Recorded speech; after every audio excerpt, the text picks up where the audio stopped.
Hi YouTube, it's Eli, and it's a beautiful day outside. I just took a nice walk, felt the sun and the refreshing breeze. Now let's talk about the torturing of animals until they are processed into tiny meat packets, shall we?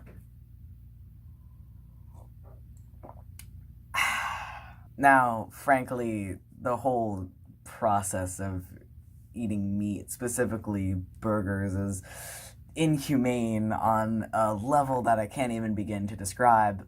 But I'm just not going to talk about that. I'm just going to talk about what happens, okay? As a calf, a baby cow, you are set there as your only purpose is to die. What? That is. I mean, yeah, that makes sense. But it's so messed up when you say it out loud in that context. Your purpose as you are born is to die.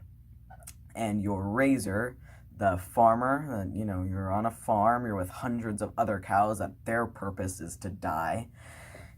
You're there. The farmer's purpose is then to make you a full-grown cow as fast as possible, because that farm that he is working on or she is working on, yep, that thing is only there so that you can become a cow, so that you can die, so that you can be food.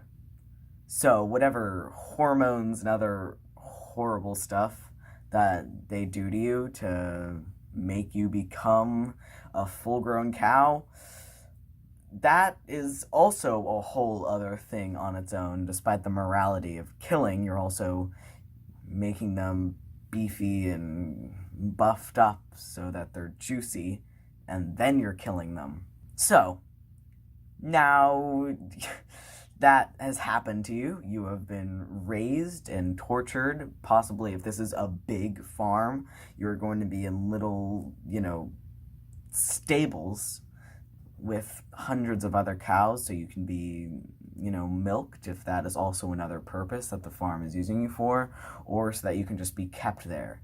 It doesn't really matter what conditions you're in as long as the meat inside of you is fine.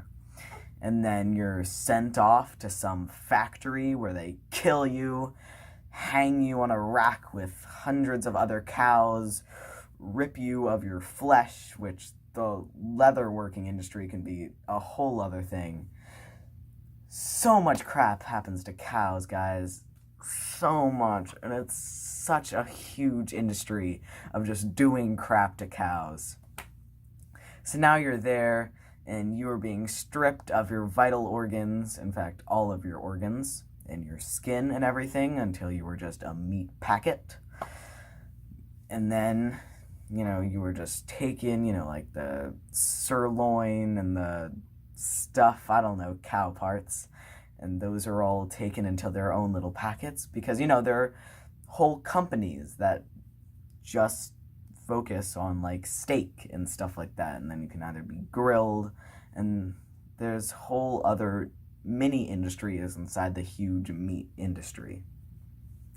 So then there, but this video is about burgers, right? So I'm going to tell you straight out what a burger is. A burger is the rest of the stuff. You have the specific parts for all that, but, a burger isn't a part of a cow.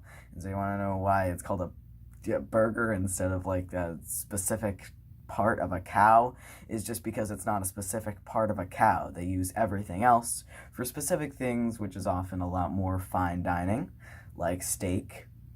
And then you have the burger, which is all the other meat and stuff that's put into the little packets and then sent off into the companies past that point where they package and market and sell.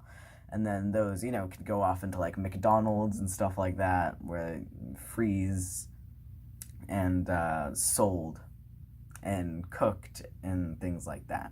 Now, if this isn't capitalism at its finest, I don't know what is. Taking something that we need to survive, food, and then making it, profitable and manufacturable, and making whole factories and work lines and everything, so that that thing that we need to survive can be as profitable and marketable and cheap for us and them as possible. I mean, yeah, we have created this formula, this perfect algorithm to make selling burgers as good for us and them as possible. But man, we it's just so horrible to the actual animals. I still can't believe it's happening the way it's happening, but nonetheless, I'll see you tomorrow.